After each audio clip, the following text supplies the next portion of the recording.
Here we are in Gorham, Maine at the Tannery Brook Preserve Trails. Got this nice little kiosk up here with a map of the trails themselves. Step back so you can see the kiosk a little. But I would say this is one of the more underutilized trails in Gorham. The Fraser Trail down by the high school is heavily used. But I would say this is one of the more underused trail systems. And they're always improving it. The Gorham Trail System does quite a bit of work on it. But you rarely meet someone on this trail. So, underutilized if you want to be out there alone, taking a hike, taking a walk. I think this is the one to use. Look at how green this fern is here. You know, we've had quite a bit of freezing nights, but that fern's certainly not going to give up easily. You can see most of the leaves are all gone, fallen off. Our moss is nice and green still. Some of the grasses and small plants too as well. There's a hint of frost on the grass as well.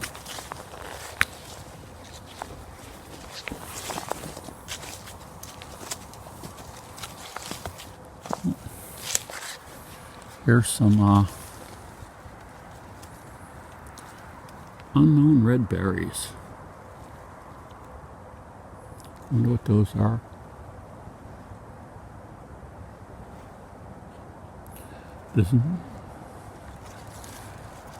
That could be that autumn olive, I'm not sure. Alternating leaves. The leaves are about 1.5 inches long. You can see the frost on the leaves, that white color.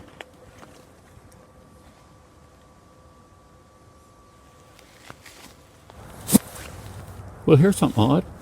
Looks like dog dishes. 2 of them. So someone was walking their dogs and decided I guess they wanted to have some dishes here for them. Very odd looking fungus here indeed. And here's more of the same fungus here. We've got over here as well. So there's quite a bit of it.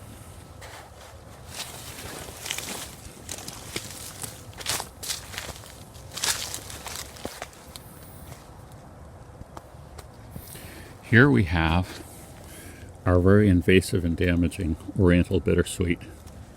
See how it's opening up there in the berries? And you see how it's a vine?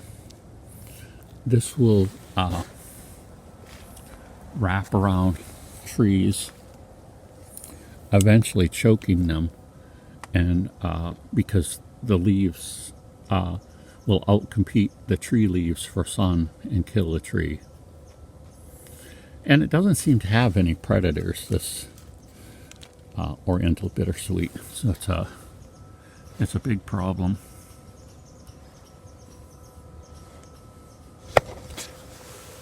I just ringed this piece of Oriental bittersweet. In other words, I remove bark 360 degrees around it. That will kill it above the point because now it can't transport nutrients.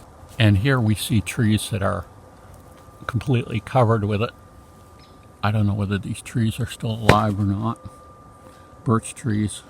Birch trees tend to bend very easily when we've had rough weather. We've had a lot of snow, but it could be that these are just dead, and that's why they. Well, no, I see. I don't know. It's hard to tell this time of year whether it's alive or dead. But you can see how much Oriental bittersweet has climbed up those and taken over. Whenever I walk, I'm always impressed by the idea that this is a battle to survive.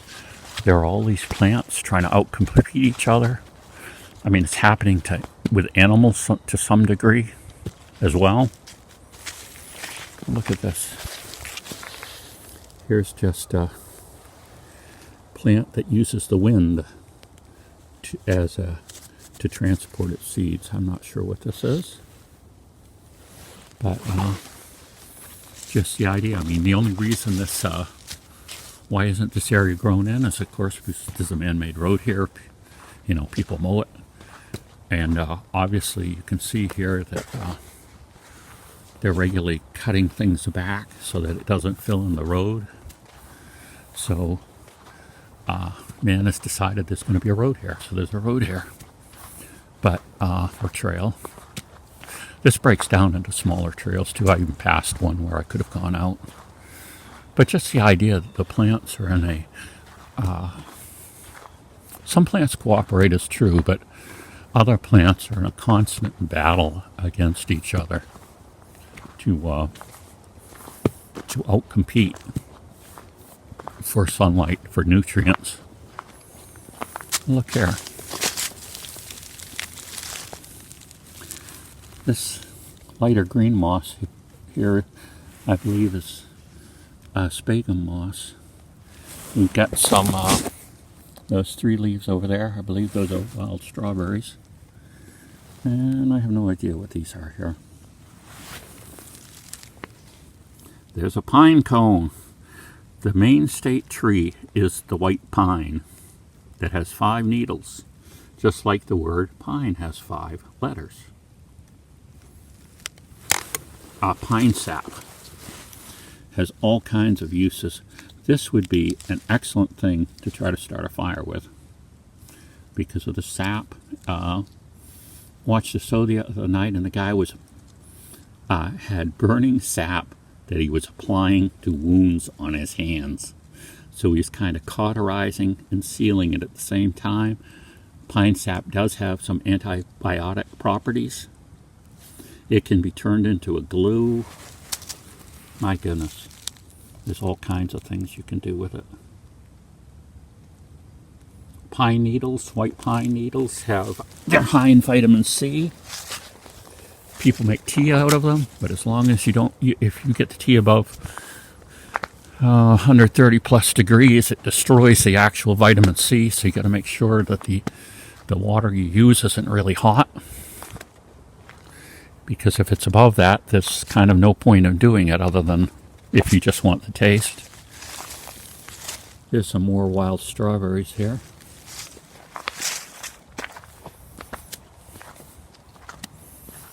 But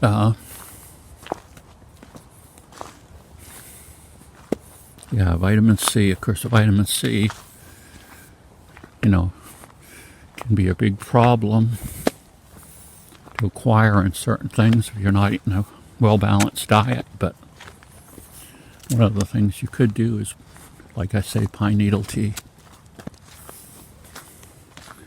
Here's some white pine over here. We'll just take a look at it since we've mentioned it. We've got some dead branches here that have fallen off a higher tree, but there we go. See the needles there? That's white pine. And I don't know. Can I tell you that white pine pitch doesn't taste good? And nothing about it tastes good, I think. But I suppose if you're starving, and too, the bark. You strip off this thin layer of outer bark, and there's a layer in between the outer bark and the inner wood called the cambium layer, and you can actually eat that. I assume it's going to taste horrible. It's going to taste like pitch, pine pitch. But it would certainly be something you could survive on for a while. So in Maine, if you were in a pine forest, I guess if that's all you had, that's what you'd do for a while. Hopefully you'd find something else, but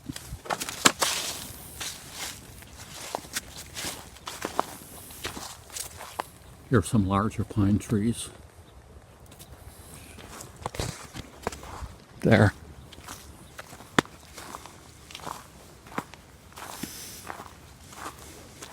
Yeah, I'm always impressed by, just how people had to live back. We had all our modern conveniences. My goodness, now we have data connections. Here's a trail that goes off here. See, they've got it marked with little flags. Before we had all the technology that we have, my goodness, I did a video yesterday of just a produce section in my local supermarket, and my goodness, products. Oh, look at all the pine cones here. There's seeds in pine cones, but they're very, very small, and it would be almost impossible. I mean, squirrels eat them, but I think it would be pretty impossible to gather enough for to eat in any substantial way. Now, other pine species produce big nuts, but they don't grow around here. Here we got another little map here by our little pond, which has ice on it. But I'm just always impressed by the idea how people used to live, how they had to eke out a living, how they had to survive. Can you imagine living in people idolize, or I shouldn't say idolize, but fantasize about living in a log cabin, and cutting your own wood, living off grid and stuff. But my goodness, what an extremely hard life that would be. Now we have, there's the cat nine tails down there. Those people didn't have much for free time, because the further you move from technology, the more time you spend just surviving, procuring your basic things for survival. Like you're in a log cabin that isn't insulated well. That means you need to be chopping wood all the time. You might have, you're going to take with you, of course, modern seeds that have been, bred for generations, well, sometimes thousands of years with you. So at least you're going to be able to produce a good garden.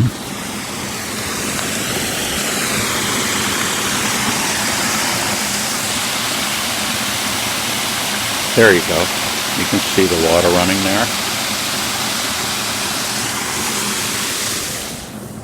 And you're going to probably bring with you modern tools like nice modern axes and chainsaws and all kinds of things like that to make your life easier. But my goodness, for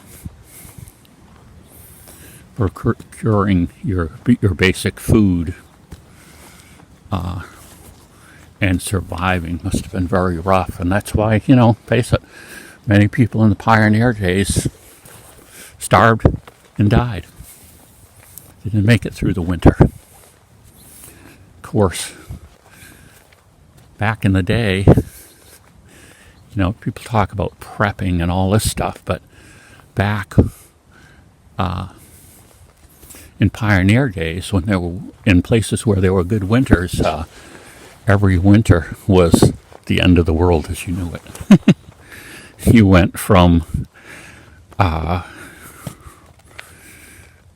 everything being leafy and green and being able to pick things out of your garden to a desolate, ice and snow. And, at least, I guess back then, there weren't a lot of hunting laws, and you could trap, you could shoot animals and things like that.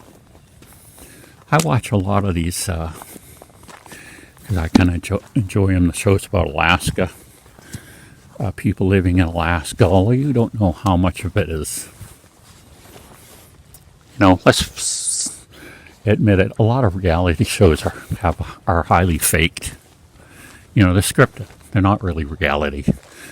They sometimes create events. Pine trees here. Oh, see all the lichen growing on these trees? That doesn't hurt the tree at all. And it's actually a sign of good air quality. It's also a sign that there's light to get at the tree. Okay, obviously lichens needs light. Lichens a symbiotic relationship between, now they found out 3 things. It's a bacteria, an algae, and a fungus. And they get together and they form lichen. And there's a lot of different lichens. Some of them are edible. Some of them are medicinal. But they do no harm to the tree. Some people don't like the way it looks. But if you're in an area and you see a lot of it, that tells you something about the air quality, I've read. That you get good air quality.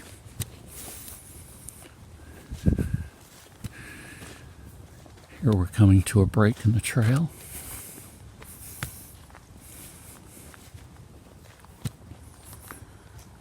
But, yeah, so going back to watching some of these shows about people living, homesteading in Alaska, and just the enormous amount they have to do to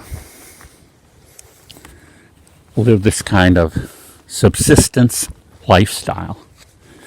And because they're doing that, I guess, and sometimes some of them will actually be part Native American, or, I don't know if saying the word Eskimo is politically correct anymore, but, that gives them certain fishing and hunting rights that some other people don't have, because that's their way of life, which they should have. And, but then just people in the subsistence lifestyle are allowed, to fish differently. I saw one episode where they're pulling 100 fish out, and they had to clip.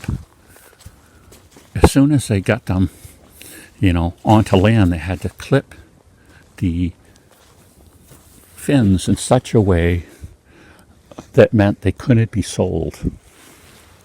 Okay, and that they were going to be used for the idea that they needed this food to eat. So I suppose if a fish like that showed up on a market, or you get caught loaded with a truckload of fish without them being clipped, and somehow you can prove that you were you were living that lifestyle, you would be in big trouble with the fish and game people.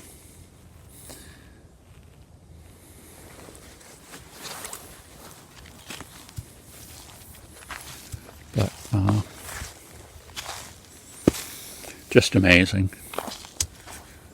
Like I say, here's some lichen that fell off of a tree. This was much higher up at one time, and it fell off. But again, this is a mix of, if I can get it in focus for you, that's a little better. No, it isn't. What's the matter here? Here we go. Here's some lichen that fell off of a tree. This is a branch from very high up. You can see this is much more kind of leafy-like. But again, a mixture of bacteria, fungus, and algae all getting together and forming this symbiotic relationship where they don't know, but they've come together, and there's a mutual benefit and for all of them to be there, and that's how they survive, and lichen is born. So it's like lichen looks like a plant, but it really isn't. More moss covering all these branches, doing its part, I guess you could say, too, to live, but also I'm sure it aids in the breakdown of the wood and returning it back into soil. Now we see these red berries, okay? These red berries have thorns. These red berries, these are actually small rose hips. A lot of times you think of rose hips, at least I do, of being more the size of a large marble. But these are rose hips as well. Very high in vitamin C, although they caution not to eat the seeds because the seeds have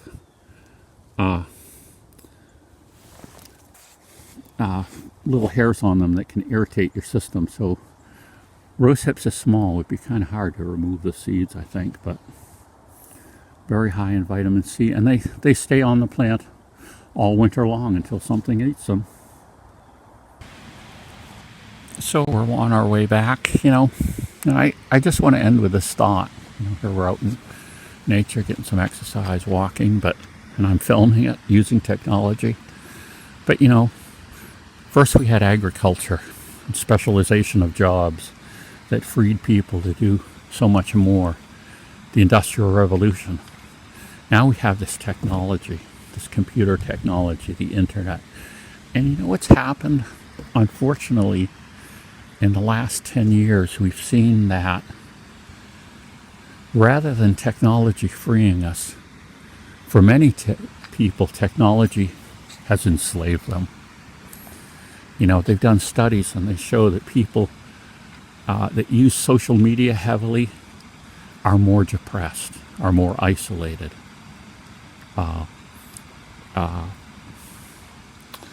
You know, pornography on the internet, which is so readily available, destroys marriages and lives, and is just a horrible thing. Addiction. You